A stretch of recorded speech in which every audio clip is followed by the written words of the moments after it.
আমাদের আজকে রাতের হোটেল হচ্ছে নূরজাহান গ্র্যান্ড। এটা সিলেটের শাহজালাল মাজারটা আছে ঠিক অপোজিটে হচ্ছে।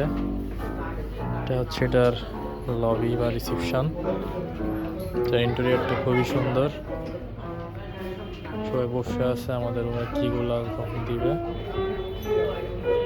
তখন আমরা রুমে যাবো আর কি। লবিটা অনেক সুন্দর। আমাদের তাহির এখন পিয়ানো বাজাচ্ছে।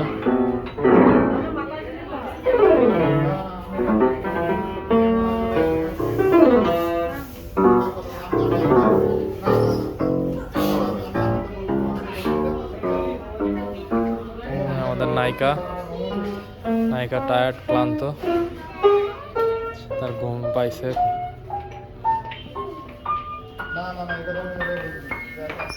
এখানে আপনারা চাইলে কার ভাড়া করতে পারবেন, সেগুলোর প্রাইস লিস্টও দেওয়া আছে।